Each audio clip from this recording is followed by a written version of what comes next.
Hello, good evening. Tiny ടോക്സിൻ്റെ പുതിയൊരു വീഡിയോയിലേക്ക് എല്ലാവർക്കും സ്വാഗതം. അപ്പോൾ ഇന്ന് ഒരു ഈവനിങ് വീഡിയോ ആണ്. ഈവനിങ് വീഡിയോ എന്ന് വെച്ചാൽ ഞാനിപ്പോൾ ഒരു സ്ഥലത്തേക്ക് പോവുകയാണേ. അപ്പോൾ അതെവിടെയാണെന്നും അവിടെ എന്താണെന്നും നിങ്ങളെയും കൂടെ കാണിച്ചു തരാമെന്ന് വിചാരിച്ചിട്ട് എടുക്കുന്ന വീഡിയോ ആണ്. സമയം ഇപ്പം ഏതാണ്ട് 7:30 കഴിഞ്ഞു. നല്ല രാത്രിയായിട്ടുണ്ട് സമയം. അപ്പോൾ ഈ സമയത്ത് ഞങ്ങൾ പോകുന്നത് നമ്മുടെ വെള്ളായണി ക്ഷേത്രത്തിലേക്കാണ്. വെള്ളായണി ക്ഷേത്രത്തിൽ 3 വർഷത്തിലൊരിക്കൽ നടക്കുന്ന കാളിയൂട്ട് ഉത്സവം ഈ കൊല്ലം നടക്കുകയാണ്. അപ്പോൾ അതിൻ്റെ ആദ്യ പടിയായിട്ടുള്ള പള്ളിച്ചൽ ദിക്കിലേക്ക് ദേവി പോയിട്ട് തിരിച്ചെത്തിയിരിക്കുകയാണിന്ന്. അപ്പോൾ ദേവി തിരിച്ചെത്തിയതിന് ശേഷമുള്ള കളങ്കാവലാണ്. ഇന്ന് ആദ്യത്തെ കളങ്കാവലാണ്. ആദ്യത്തെ കളങ്കാവലല്ല, തിരിച്ചെത്തിയതിന് ശേഷമുള്ള കളങ്കാവലാണ്. അപ്പം ഞങ്ങളത് കാണാൻ പോവുകയാണ്. അപ്പം നിങ്ങളെയും കൂടെ ആ ചടങ്ങ് കാണിക്കണം എന്ന് എനിക്കൊരാഗ്രഹമുണ്ട്. അപ്പോൾ അത് ഞാൻ ഷൂട്ട് ചെയ്യാൻ പറ്റുന്ന മാക്സിമം ഷൂട്ട് ചെയ്യും. എനിക്ക് ഉറപ്പില്ല, മഴയുണ്ട്, നല്ല മഴയും ഉണ്ട് അതിനോടൊപ്പം. അപ്പോൾ ഷൂട്ട് ചെയ്ത് എനിക്കിത് കിട്ടുവാണെങ്കിൽ ഞാനതൊരു വീഡിയോ ആയിട്ട് അപ്ലോഡ് ചെയ്യും. അപ്പോൾ നമുക്ക് പോവാം. അങ്ങനെ ഞങ്ങൾ രണ്ടുപേരും കൂടെ പോകാൻ ഇറങ്ങിയിരിക്കുകയാണ്. ആസ് യൂഷ്വൽ ഞങ്ങൾ പുറത്ത് പോകുന്നതിനോട് വലിയ താല്പര്യമില്ലാത്തതാ ലിയോ പിണങ്ങി കിടപ്പുണ്ട്. അവന് ഞങ്ങൾ പുറത്ത് പോകുന്നതിനോട് തീരെ താല്പര്യമില്ല. അവൻ്റെ കൂടെ കളിക്കാനാണ് അവന് ഏറ്റവും ഇഷ്ടം. അപ്പോൾ അത് കിട്ടാത്തതിൻ്റെ ദേഷ്യത്തിൽ പിണങ്ങി കിടക്കുകയാണ്. അങ്ങനെ ഞങ്ങൾ രണ്ടുപേരും കൂടെ ഇറങ്ങി. നിങ്ങൾക്ക് ആ മുറ്റം കണ്ടാൽ അറിയാം, മഴ നന്നായിട്ട് പെയ്തിട്ടുണ്ട്. അപ്പോൾ മഴ പെയ്തുകൊണ്ടാണ് ഞങ്ങൾ താമസിച്ചതും. 7 മണിക്ക് ഇറങ്ങണം എന്ന് വിചാരിച്ചതാണ്. പക്ഷേ ഇറങ്ങിയപ്പോൾ 7:45 കഴിഞ്ഞിട്ടുണ്ടായിരുന്നു. പക്ഷേ ദൈവത്തിൻ്റെ അനുഗ്രഹത്തിൽ ഞങ്ങൾ ഇറങ്ങി അമ്പലത്തിലെത്തിയതിന് ശേഷമാണ് കളങ്കാവൽ സ്റ്റാർട്ട് ചെയ്തത്. ഞങ്ങളവിടെ വണ്ടിയെ കൊണ്ടുവന്ന് ഒരു 1/2 കിലോമീറ്റർ അപ്പുറം വെച്ചിട്ട് നടക്കുകയാണ്. ഇവിടെയാണ് ഞങ്ങളുടെ അമ്പലത്തിൻ്റെ വഴിയല്ല, അമ്പലത്തിൻ്റെ മെയിൻ റോഡ് സൈഡിൽ തന്നെ വെള്ളായണി ക്ഷേത്രം. അപ്പോൾ ഞാൻ ആ വീഡിയോ ഒക്കെ എടുത്തുകൊണ്ട് നടക്കുകയാണ്. ഇതാണ് പ്രസിദ്ധമായ വെള്ളായണി ക്ഷേത്രം. തിരുവനന്തപുരത്തുള്ളവർക്കൊക്കെ ഓൾമോസ്റ്റ് അറിയായിരിക്കും ഈ അമ്പലത്തിനെ പറ്റി. ഇവിടുത്തെ ഒരു പ്രത്യേകത എന്ന് പറയുന്നത് കേരളത്തിലെ തന്നെ ഏറ്റവും വലിയ മുടി, ഭദ്രകാളി ദേവിയുടെ മുടി കുടികൊള്ളുന്നത് ഈ അമ്പലത്തിലാണ്. അപ്പോൾ അതാണ് കേരളത്തിലെ വെള്ളായണി ക്ഷേത്രത്തിൻ്റെ പ്രത്യേകത എന്ന് പറയുന്നത്. പിന്നെ ഞങ്ങളവിടെ ചെന്നപ്പോൾ അവിടെ പരിപാടികളൊക്കെ നടക്കുമായിരുന്നു. ഞങ്ങൾ ചെന്നൊരു 5 മിനിറ്റ് കഴിഞ്ഞതും കളങ്കാവൽ തുടങ്ങിയതാ. ഇതിങ്ങനെയാണ് ഇവിടെ കളങ്കാവൽ തുടങ്ങാറ്. ദേവി മുടിയുണ്ട്. ഇതാ ദേവിയുടെ തങ്കത്തിരുമുടി എന്ന് പറയുന്നത്. എത്ര പേർക്കിത് അറിയാമെന്ന് എനിക്കറിയത്തില്ല. പെട്ടെന്ന് ഈ മുടി എന്ന് പറയുമ്പോൾ എന്താണെന്ന് കുറച്ച് പേർക്കെങ്കിലും ഒരു സംശയം തോന്നാം. അപ്പോൾ ഈ കാണുന്ന ഇപ്പം കൊണ്ടുവരുന്ന ഇതാണ് ദേവിയുടെ തങ്കത്തിരുമുടി എന്ന് പറയുന്നത്. വെള്ളായണി അമ്മയുടെ അകത്ത് പൂജിക്കുന്നതും പുറത്ത് എഴുന്നള്ളിക്കുന്നതുമായിട്ടുള്ള മുടി വിഗ്രഹം എന്ന് പറയുന്നത് ഇതാണ്.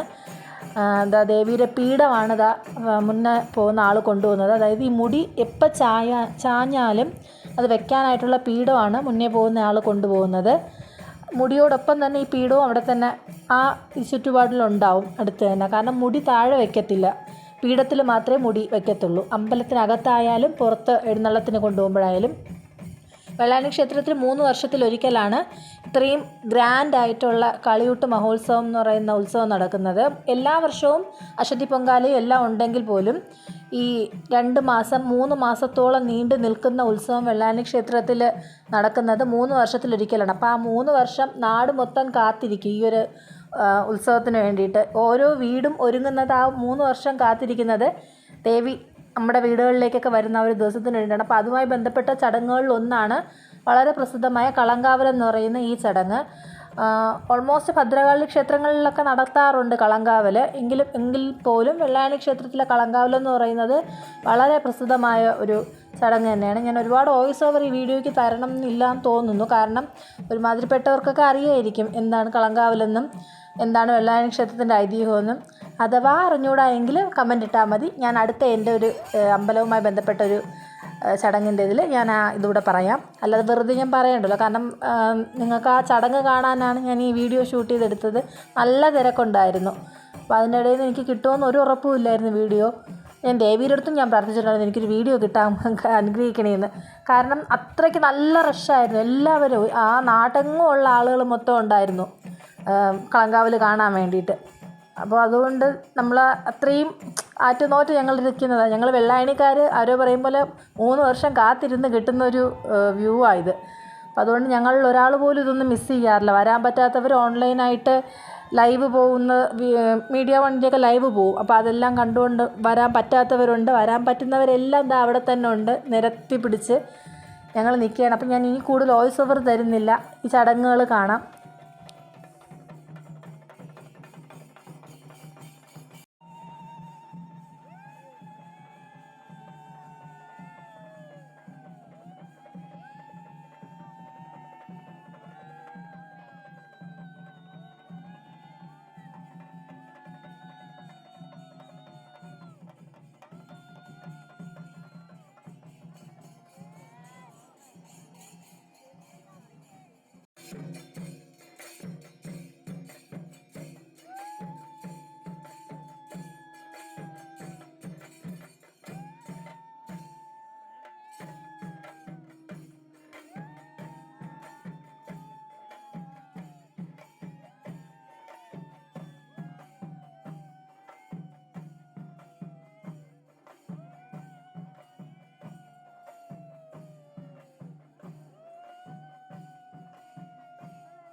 ഈ കാണുന്ന ആ ഓലപ്പുര എന്ന് പറയുന്നത് ദേവിയെ പുറത്ത് കൊണ്ടുവരുന്ന സമയത്ത് ദേവി 4 ദിക്കിലേക്കും പോവും.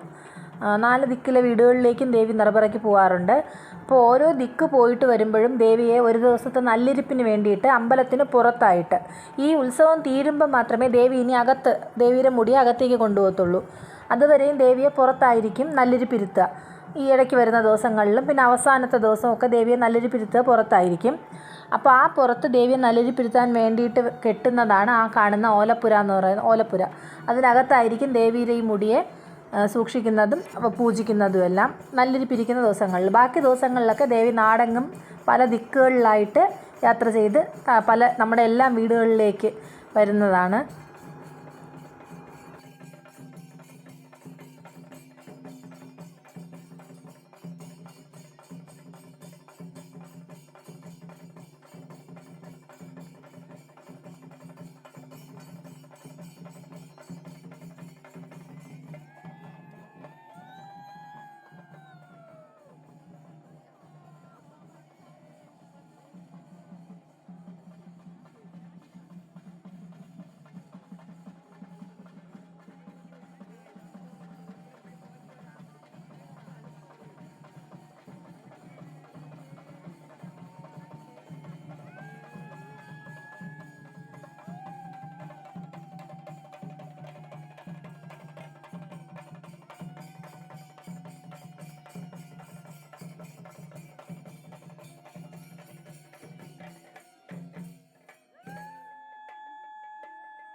ഭദ്രകാളി ക്ഷേത്രങ്ങളിൽ പൂജ നടത്തുന്നവരെ പറയുന്നത്, ബാക്കി ക്ഷേത്രങ്ങളിൽ പൂജ നടത്തുന്നവരെ പോറ്റി, തന്ത്രി എന്നുള്ള പേരുകളിൽ പറയുമെങ്കിൽ ഭദ്രകാളി ക്ഷേത്രങ്ങളിൽ പൂജിക്കുന്നവരെ ഇവിടെ ട്രിവാൻഡ്രത്ത് പറയുന്നത് വാത്തി എന്നുള്ള പേരിലാണ്. വാത്തി എന്നുള്ളതാണ് അവരുടെ സംബോധന. അപ്പോൾ തങ്ക തിരുമുടി എടുത്ത വാത്തി എന്ന് പറയുന്നത് ഞങ്ങളെ സംബന്ധിച്ചിടത്തോളം ദേവിയുടെ പ്രതിരൂപമാണ്, ദേവിയാണ് ഞങ്ങൾക്ക് വാത്തി മുടി എടുത്തു കഴിഞ്ഞാൽ. ആ അനുഗ്രഹത്തിലാണ് ആ മുടിയോടുകൂടി വാത്തി ഇത് ചെയ്യുന്നതും. ഇതിപ്പം കളങ്കാവൽ അവസാനിക്കാറായി കേട്ടോ. അത് മുടി ചായുന്നതാണ് കളങ്കാവൽ അവസാനിക്കുന്ന രംഗം എന്ന് പറയുന്നത്. മുടി ചായുമ്പോൾ താഴെ തട്ടാതിരിക്കാനാണ് കൂടെ ഇങ്ങനെ ആളുകൾ പോകുന്നത്.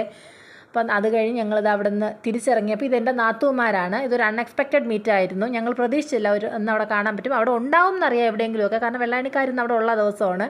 പക്ഷേ അവിടെ വെച്ച് കണ്ടത് പെട്ടെന്നായിരുന്നു.